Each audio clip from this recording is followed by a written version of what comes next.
হরে কৃষ্ণ, জয় শিল প্রভুপাদ কি জয়। তো এখন আমরা আমাদের যে ধারাবাহিক ধ্রুবচরিত কথা, সেই ধ্রুবচরিত কথার দ্বিতীয় পার্টে আলোচনা করব। আমরা আলোচনা গত যে দিনে আমরা করেছিলাম যে ধ্রুব মহারাজ কিভাবে তার বিমাতা কর্তৃক অপমানিত হয়েছিল এবং তিনি গৃহ ছেড়ে কিভাবে দ্রুত চলে গিয়েছিলেন তার মায়ের নির্দেশে। এখন আমরা তারপর থেকে আলোচনা করব যে ধ্রুব মহারাজ বনে তো চলে গিয়েছিলেন, কিন্তু চলে যাওয়ার পরে তার সাথে কি কি ঘটেছিল। তো অত্যন্ত মনোযোগ দিয়ে শোনার চেষ্টা করবেন এবং শেখার চেষ্টা করবেন। তো চলুন শুরু করি। শুরুতে ছোট্ট একটা অনুরোধ, যারা চ্যানেলে প্রথমবার এসেছেন এই ধরনের ধারাবাহিক শাস্ত্র কথা পাওয়ার জন্য অবশ্যই চ্যানেলটি সাবস্ক্রাইব করে রাখুন এবং ভিডিওটি ভালো লাগলে অবশ্যই লাইক এবং শেয়ারের মাধ্যমে আরও অনেক হিন্দুদের কাছে, সনাতনীদের কাছে পাঠিয়ে দিন। তো চলুন শুরু করি। নম ওম বিষ্ণুপাদায় কৃষ্ণ প্রেষ্ঠায় ভূতলে শ্রীমতী ভক্তি বেদান্ত স্বামিনীতি নামিনে নমস্তে সারস্বতী দেবী গৌরবাণী প্রচারিণে নির্বিশেষ শূন্যবাদী পাশ্চাত্য দেশতারিণে বাঞ্ছা কল্পতরুর্ভৈশ্চ কৃপা সিন্ধু ব্যবচ পতিতানাং পাবনেভ্যো বৈষ্ণবেভ্যো নমো নমঃ। জয় অনন্ত কোটি বৈষ্ণববৃন্দ কি জয়, শিল প্রভুপাদ কি জয়। নিতাই গৌর সীতানাথ প্রীতি প্রেমানন্দে হরি বল। হরে কৃষ্ণ কৃষ্ণ কৃষ্ণ হরে হরে, হরে রাম রাম রাম হরে হরে।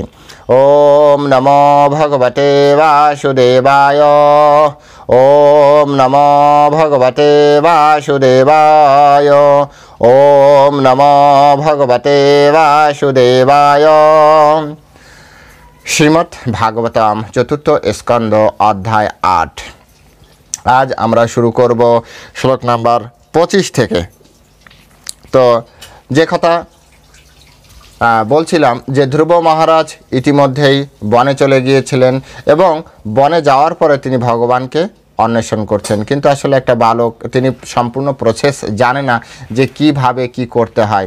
কিন্তু এই বালকটি কোনো সাধারণ বালক ছিল না, এই বালকটি ছিল আপনার কি বলা যায় যে ব্রহ্মার ছেলের ছেলের ছেলে, অর্থাৎ ব্রহ্মার ছেলে স্বয়ম্ভু, স্বয়ম্ভুর ছেলে হচ্ছে উত্থানপাদ, উত্থানপাদের ছেলে হচ্ছে ধ্রুব মহারাজ। তাহলে কত ইম্পর্ট্যান্ট একজন ব্যক্তি।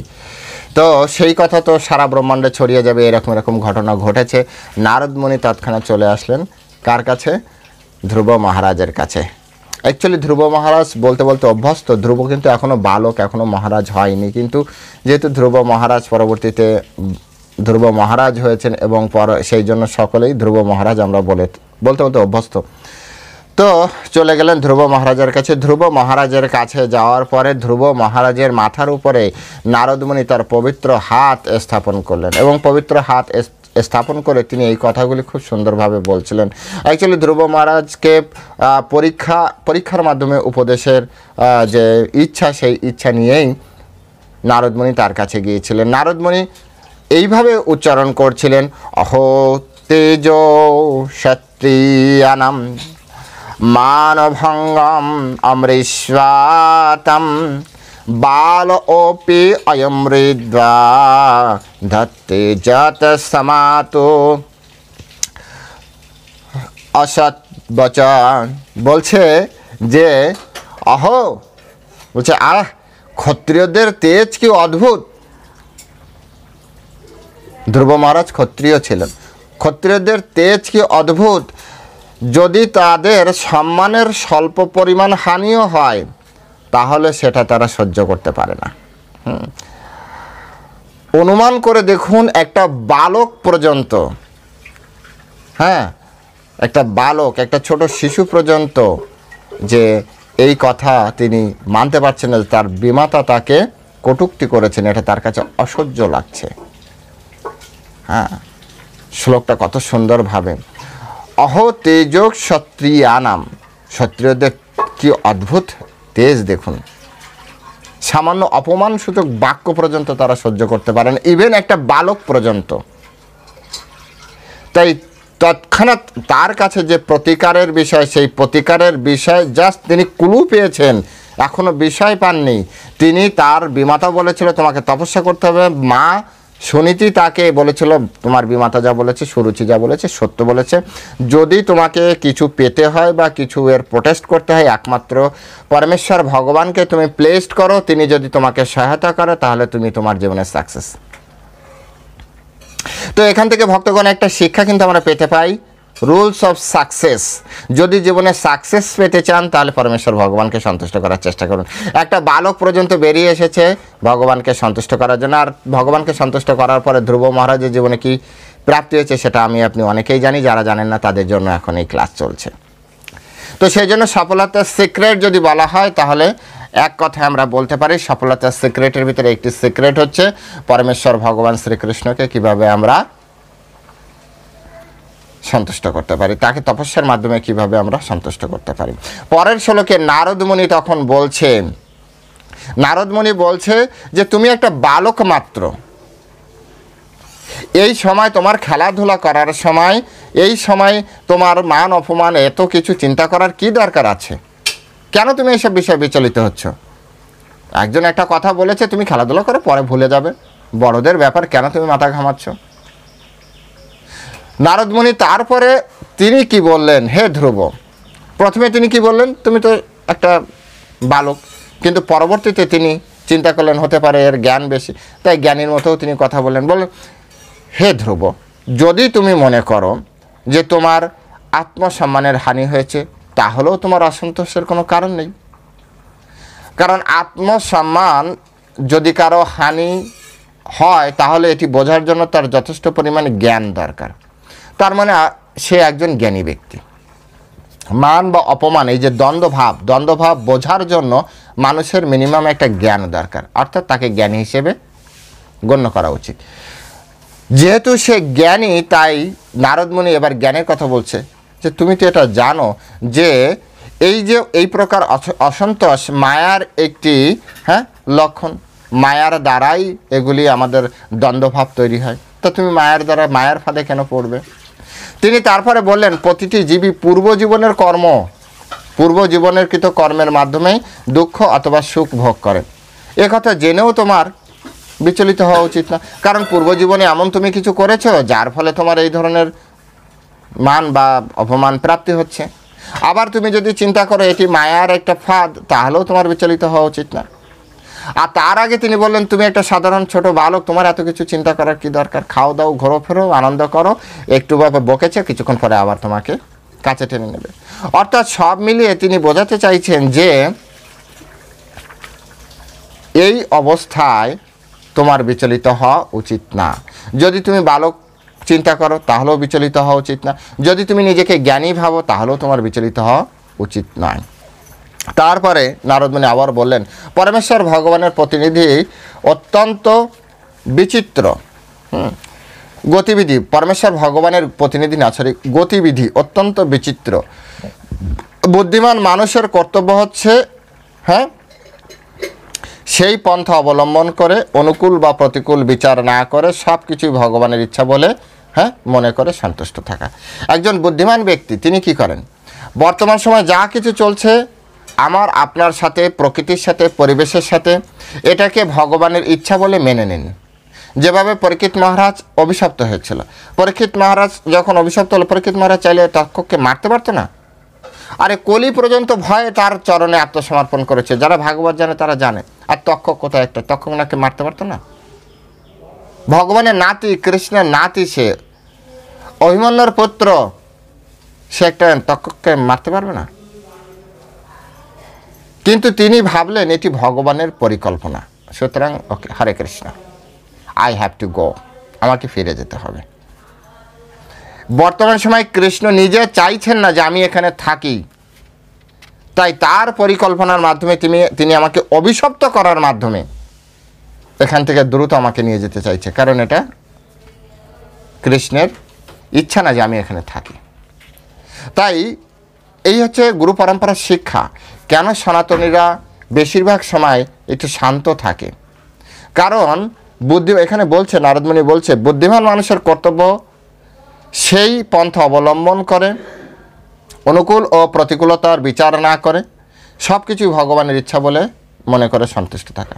তবে হ্যাঁ, এখানে একটা জিনিস যে ভগবানের ইচ্ছাকে প্রাধান্য দিয়ে যদি আপনার ভিতরে অসন্তুষ্টি থাকে, তাহলে সেটা কিন্তু আপনি প্রকৃত ভক্তের মতো, যে এটা কাপুরুষতা। হ্যাঁ,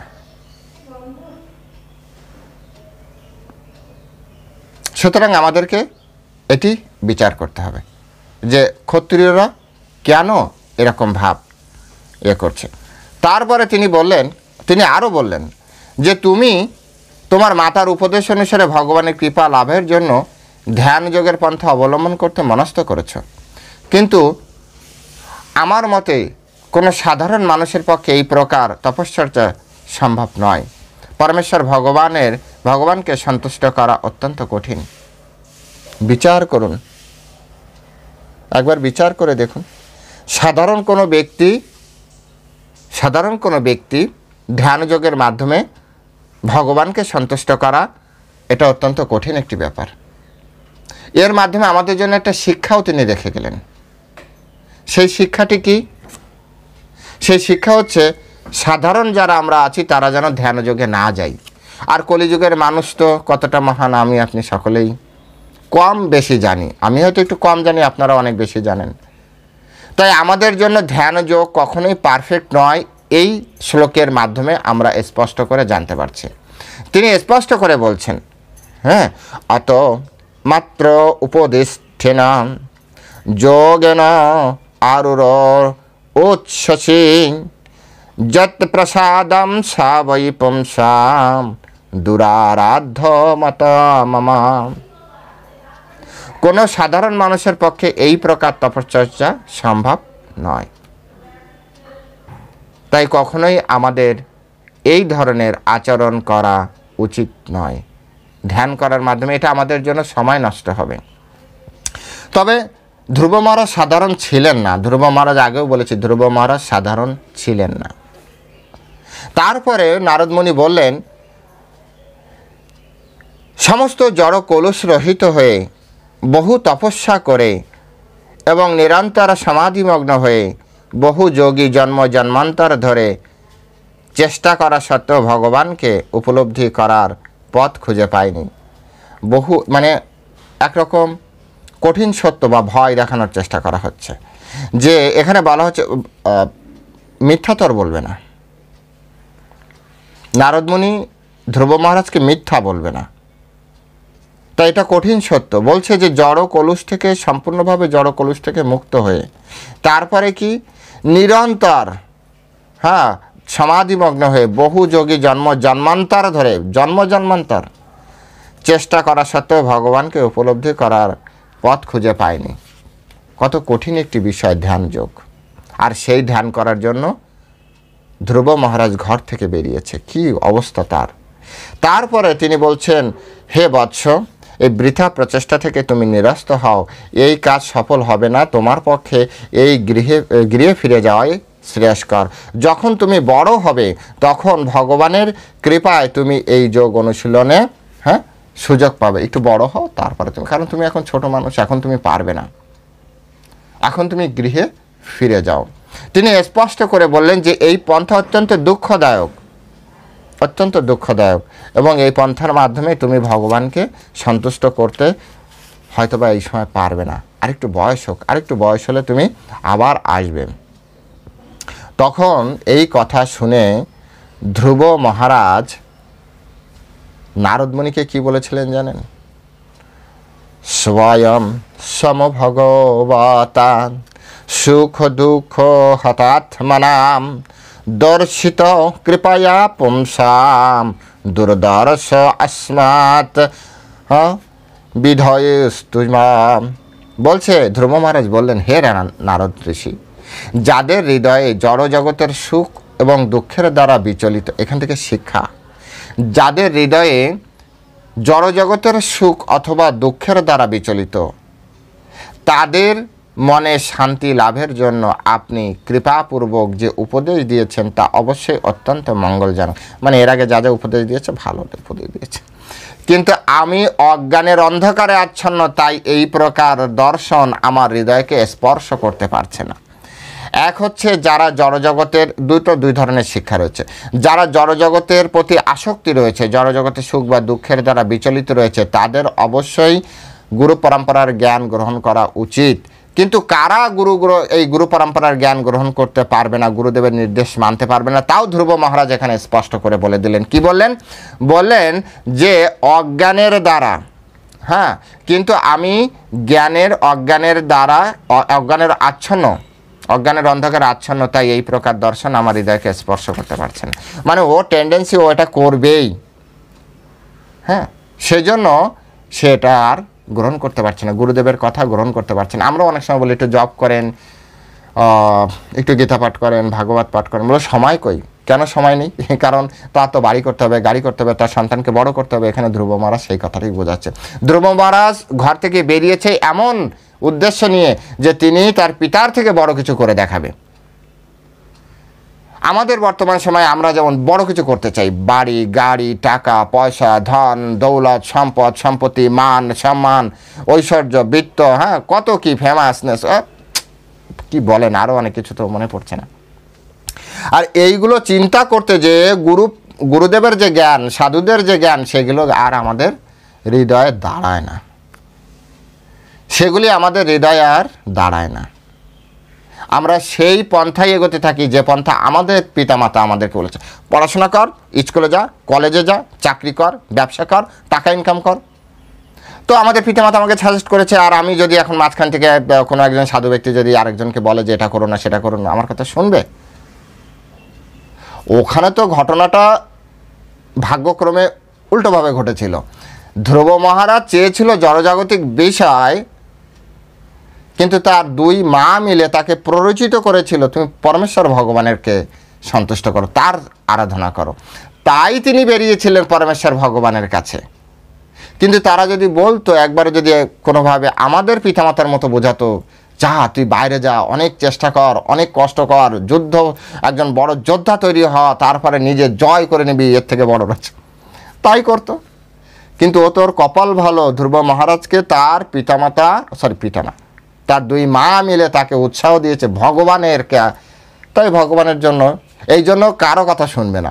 তাই পিতামাতা হচ্ছে একজন ফার্স্ট আমাদেরকে ইনফ্লুয়েন্সার বলা যায়, ইনস্ট্রাক্টর বলা যায়, ফার্স্ট ইনস্ট্রাক্টর।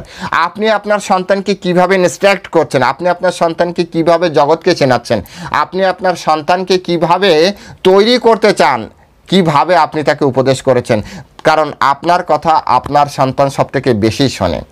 যদি কখনো আপনি এইভাবে শেখান যে সাধুদেরকে অসম্মান করো, আপনি যদি এভাবে শেখান নিজের জীবনের জন্য, বড় হওয়ার জন্য যা ইচ্ছা তাই করো, তোমাকে বড় হতেই হবে, আমি দেখতে চাই মৃত্যুর আগে তুমি অ্যাট এনি কস্ট আমার সামনে বড় হবে, তো তখন সে যে কোনো পন্থায় বেরিয়ে যাবে।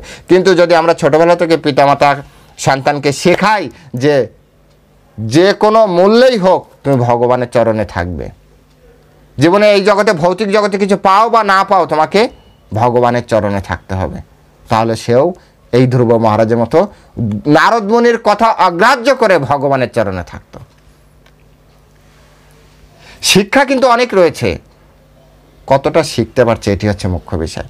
এখানে কিন্তু সে নারদ মুনির কথা অনুযায়ী, নারদ মুনি পরবর্তীতে উপদেশ দিবে, আমরা আলোচনা করব। এখানে সে নারদ মুনির কথা শুনে কিন্তু সে তপস্যা করছে না।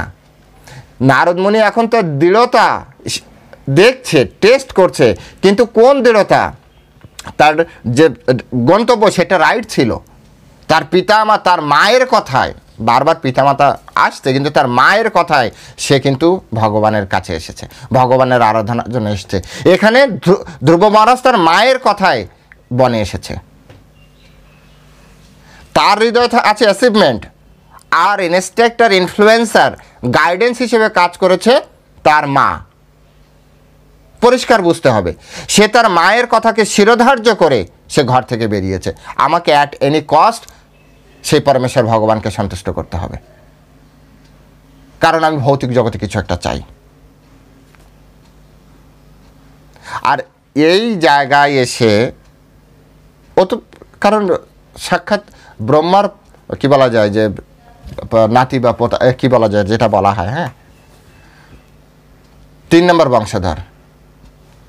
তো নারদ মুনি দেখেছে এইভাবে তো হবে না, গুরু দরকার, তাই তিনি এসেছেন দীক্ষার আগে একবার টেস্ট হয় না, আমাদের ইসকনেও দেখবেন 3বার টেস্ট হয়।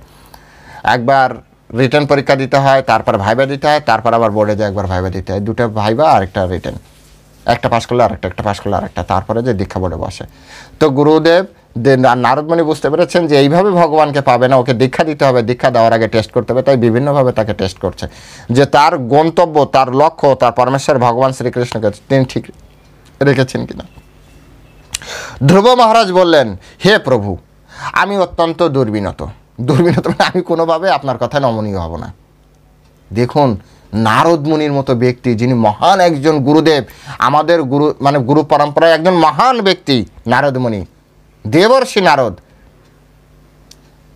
তাকে কত স্ট্রংলি বলছে আপনার কথা আমি অত্যন্ত দুর্বিনত, আপনার কথা আমি শুনবো না, তাই আপনার উপদেশ গ্রহণ করছি না। যেভাবে আমাদেরকে বলে আপনার কথা মতো আমি গীতা পড়তে পারবো না, আমার ছেলে মেয়ে রয়েছে।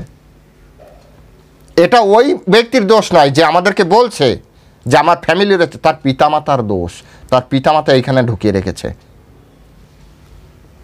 আমার সামনে যারা যারা আমার সাথে রিলেশন আছে বা যারা সামনে সামনে দেখেছেন, আমি প্রায় বলি, কেউ যদি আমার সামনে সন্তানকে বকেন আমার খুব রাগ হয়।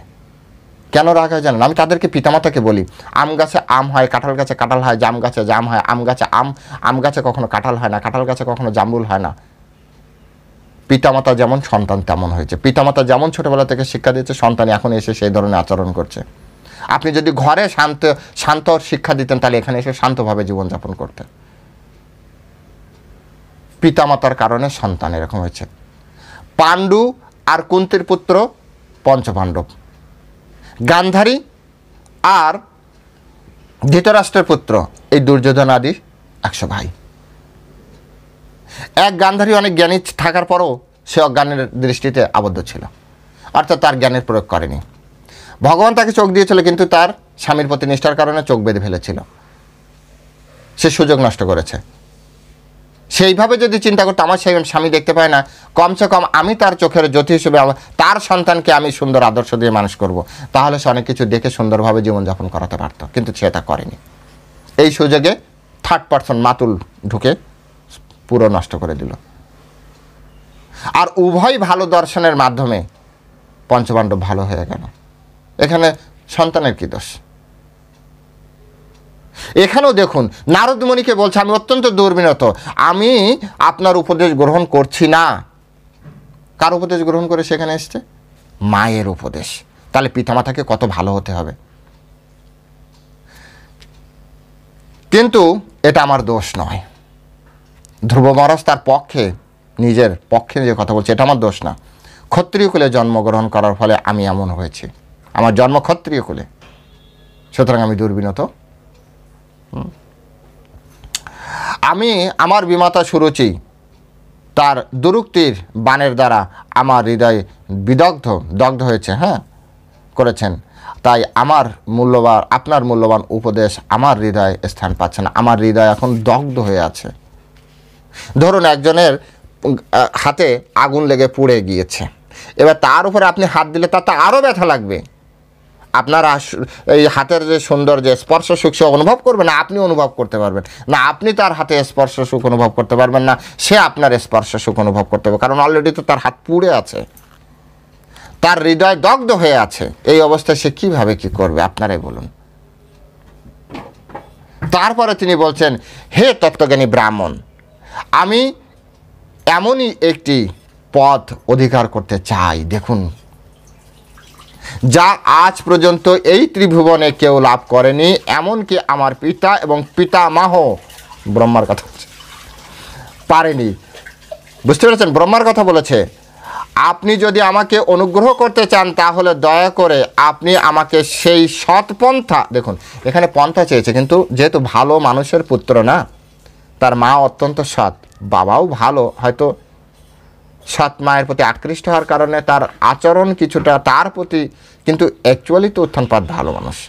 তাই উভয় পিতা মাতা ভালো, মা তো অত্যন্ত ভালো, আর সেই কারণে মা পিতা ভালো হওয়ার কারণে সন্তান বলো আপনি আমাকে সেই উপদেশ দেন, কিন্তু সেখানে শব্দ ব্যবহার করেছে সৎ শব্দ। সৎ পন্থা প্রদর্শন করুন, যা অনুসরণ করে আমি আমার জীবনে সেই উদ্দেশ্যে সাধন করতে পারবো। অর্থাৎ আমার মা যা বলেছে, আপনি যদি আমার প্রতি সত্যি কৃপা করতে চান তাহলে সেই উপদেশ আমাকে দেন, কিন্তু সেটা যেন সৎ হয়, অসৎ কোনো পন্থা আমি অসৎ কোনো পন্থা আমি কিছু করতে চাই না। কত সুন্দর শিক্ষা এখানে আমাদের। তারপরে বলছে হে ভগবান, অনেক সময় গুরুদেবকে ভগবান নামে, এটা হচ্ছে তার অবস্থানকে মানে তাকে প্রশংসা সূচক বাক্য। বলছে হে ভগবান, আমি ব্রহ্মার যোগ্য পুত্র এবং আপনি ব্রহ্মার যোগ্য পুত্র। নারদ মুনিকে প্রশংসা করছে, এবং আপনি সারা জগতের মঙ্গলের জন্য বিনা বাজিয়ে সর্বত্র বিচরণ করেন। আপনি ঠিক সূর্যের মতো, যে সূর্য সমস্ত জীবের উপরে উপকারের জন্য সারা ব্রহ্মাণ্ডে আবর্তন করে। চিন্তা করুন কত সুন্দরভাবে তিনি বলছেন। তারপরে মৈত্র ঋষি খুব সুন্দরভাবে বলছেন ধ্রুব মহারাজের এই ধরনের গুরুদেবের প্রশংসা করতে হয়, না করলে গুরুদেব দিবে না। কারণ ভগবদ্গীতাকে বলেছেন তদ্বিদ্যি প্রণিপাতেন পরিপ্রশ্নন সেবা তো করতে হবে। তাই গুরুদেবকে প্রশংসা করলেন যে আপনি সকলে তো উপকার করেন, আমার একটু উপকার করে দিন না, এমন কোনো সৎ মার্গ প্রদর্শন আমাকে করান যার মাধ্যমে আমি আমার লক্ষ্যে পৌঁছাতে পারি, এমন একটা সৎ মার্গ আমাকে দেখান। অর্থাৎ সে দুর্বিনত এই কারণে যেটা ঘরে ফিরে যেতে বলেছে ওটাকে স্টপ করেছে, কিন্তু ভগবানের আরাধনার ক্ষেত্রে সে করবেই। সৎপন্থা আমাকে বলুন, তার লক্ষ্য ভগবান, পরমেশ্বর ভগবান তার লক্ষ্য, তাকে স্যাটিসফাইড করতে হবে। এই লক্ষ্যকে অ্যাচিভ করার জন্য কোনো সৎ পন্থা, সৎ উপদেশ সেটা আমাকে দিন। আমি লক্ষ্যভ্রষ্ট হব না, আপনি তো আমার লক্ষ্য থেকে ডাইভার্ট করার জন্য এসেছিলেন, সেই জায়গায় আমি দুর্বিনত, আমি আপনার কথা মানব না, কিন্তু আপনি আমার লক্ষ্য ভগবানের ওখানে যাওয়ার জন্য প্লিজ আমাকে হেল্প করুন। অবস্থা দেখুন, একজন মহান ব্যক্তি কিভাবে মহান হয়, পিতামাতা এবং ভালো মানুষ কিভাবে ভালো হয় দেখুন। তাই নারদ মুনি তারপরে বললেন যে মহর্ষি নারদ ধ্রুব মহারাজকে বললেন, তোমার মা সুনীতি তোমাকে যে ভগবত ভক্তির পন্থা অনুসরণ করার উপদেশ দিয়েছে তা তোমার জন্য সর্বতভাবে উপযুক্ত। নারদ মুনির পরীক্ষায় ধ্রুব মহারাজ পাস, এবার দীক্ষা হবে। তাই তোমার উচিত ভগবত ভক্তিতে পূর্ণরূপে মগ্ন হওয়া। এখানে অনেক ডিটেলস আলোচনা আছে, সময়ের সাথে সাথে চলার জন্য, তা না হলে এক একটা শ্লোকের উপরে ঘন্টাকে ঘন্টা আলোচনা করা যেতে পারে, কিন্তু তাহলে আপনারাও আমার সাথে কেউ থাকবেন না আর এটা শেষ করতে গেলে। তো যাই হোক, তারপরে নারদ মুনি খুব সুন্দর একটা দিয়েছেন, তত্ত্ব দিয়েছেন। এই সকল শিক্ষার উপরে অনেক আলোচনা করা যায়, এক একটা শ্লোকের উপরে এক এক দিন আলোচনা করা যায়, এক এক সপ্তাহ এক একটা শিক্ষার উপরে 7 দিন ব্যাপী কথা বলা যায়। পরে বলছে ধর্মার্থ কাম মোক্ষায় য ইচ্ছে শ্রেয় আত্মনা একাম হি এব হরে তত্র কারণাম পাদ সেবনাম।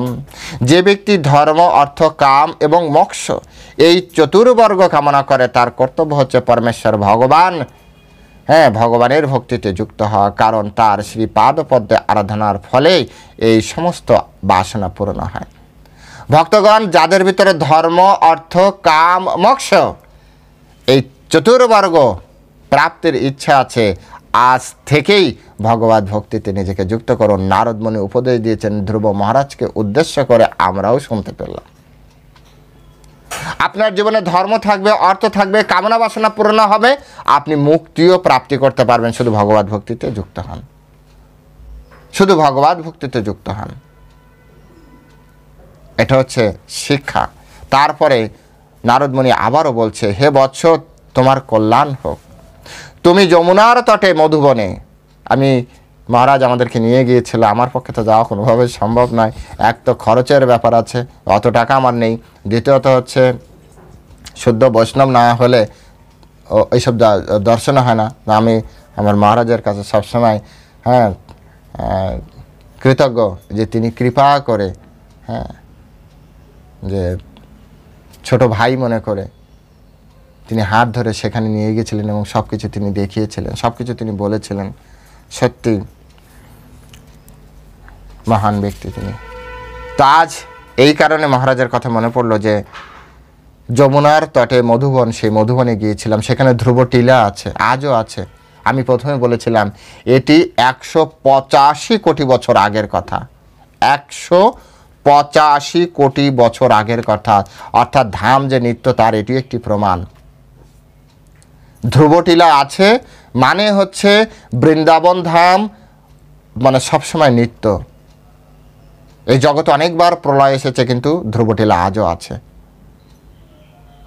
আপনারা জানেন, যারা মন্বন্তরের হিসাব জানেন, এটা স্বয়ম্ভব মনু, আমরা হচ্ছে বৈবস্বত মনু, সপ্তম মন্বন্তরে আছে। আর এটা প্রথম মন্বন্তরের ঘটনা, প্রথম মন্বন্তরের প্রথম দিকের ঘটনা, 3 নম্বর বংশের ঘটনা। মানে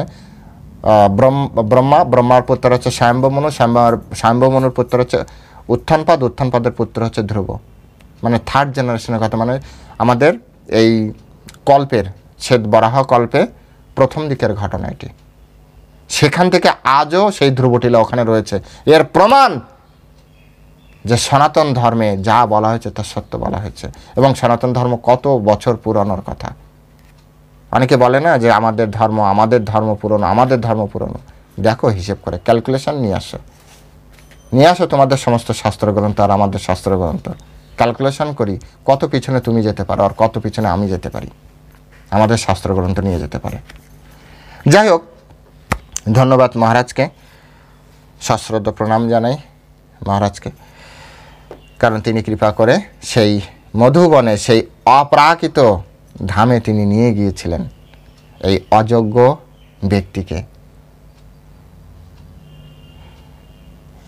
সেই মধুবনে যেখানে পবিত্র যমুনা রয়েছে, সেখানে যাওয়ার ফলে মানুষ পরমেশ্বর ভগবানের নিকটবর্তী হয়। অর্থাৎ বৃন্দাবনে গেলে সে ভগবানের নিকটবর্তী হয়, কারণ ভগবান সেখানে সর্বদা বিরাজ করেন। বলে না বৃন্দাবন ছেড়ে ভগবান কোথাও যান না, তাই এটি হচ্ছে তার একটা প্রমাণ যে ভগবান সবসময় বৃন্দাবনে থাকেন। তাই ভগবানের যদি এই জন্য সবসময় সর্বকালে মহাত্মারা সবসময় বৃন্দাবন মায়াপুরের দিকে এগিয়ে আসে।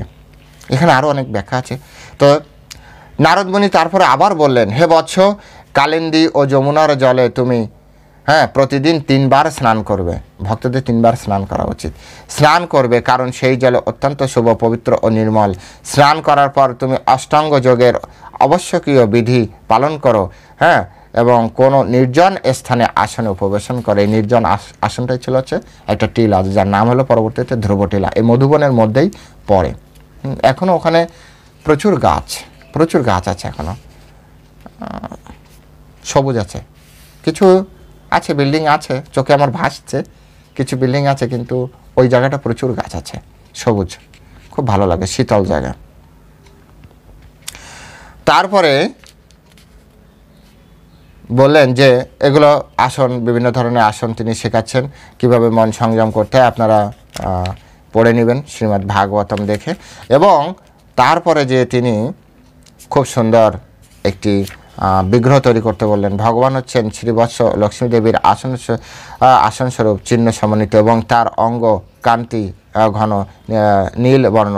তিনি পুরুষ, তার গলায় বনফুলের মালা, এবং তিনি শঙ্খচক্র গদা পদ্মধারী চতুর্ভুজ রূপে তিনি প্রকটিত। এভাবে তিনি সুন্দরভাবে ভগবানের একটা যে ভগবান কেমন দেখতে সেটি ধ্রুব মহারাজের হৃদয় স্থাপন করলেন, এবং পরবর্তীতে তিনি তাকে একটি মন্ত্র প্রদান করলেন। আপনারাও এই মন্ত্র আমার সাথে উচ্চারণ করতে পারেন। ওম নমো ভগবতে বাসুদেবায় মন্ত্রণনেন দেবস্য কোরিয়াত্র দ্রবিময়ীম বুধম সমর্পায়ম বিবিধৈ দ্রব্যৈর দেশকাল বিভাগবিদ। ওম নমো ভগবতে বাসুদেবায়, ওম নমো ভগবতে বাসুদেবায়। সবসময় গীতা ভাগবত পড়ার আগে বলে। ধ্রুব মহারাজ গজেন্দ্র মোক্ষযোগে এই মন্ত্র এত পাওয়ারফুল মন্ত্র, কলিযুগের জন্য হরে কৃষ্ণ মহামন্ত্রের নামই, এখানেও সব নাম, ওম নমো ভগবতে বাসুদেবায়। তো ওম নমো ভগবতে বাসুদেবায় এটি শ্রীকৃষ্ণের আরাধনার 12 অক্ষর মন্ত্র, এবং ভগবানের শ্রী বিগ্রহ স্থাপিত করে এবং মন্ত্র উচ্চারণ করে ফুল, ফল ও বিবিধ খাদ্যদ্রব্য প্রামাণিক বিধি সহকারে ভগবানকে নিবেদন করা উচিত। তবে দেশ, কাল ও সুবিধা অসুবিধা বিবেচনা করে করা উচিত। আজ এ পর্যন্তই। ভক্তগণ সকলে ভালো থাকবেন। পরবর্তীতে আমরা জানব যে ধ্রুব মহারাজের এই আরাধনার ফলে ভগবান কিভাবে কেন তাড়াতাড়ি এসেছিল সেই বিষয় সম্পর্কে দেখার জন্য আপনাদেরকে আমন্ত্রণ থাকলো। ভিডিওটি ভালো লাগলে লাইক এবং কমেন্ট সেকশানে আপনাদের মূল্যবান মতামত বা কি শিখলেন সেটি লিখলে অবশ্যই আমারও ভালো লাগবে, এবং শেয়ার করুন। মানে আপনার আত্মীয় স্বজন যেখানে যারা আছে সকলকে শেয়ার করুন। সকলে ভালো থাকবেন। হরে কৃষ্ণ। জয় শিলা প্রভুপাদ কি জয়। শ্রীমৎ ভাগবতম কি জয়। গ্রন্থরাজ শ্রীমৎ ভাগবতম কি জয়। হরে কৃষ্ণ।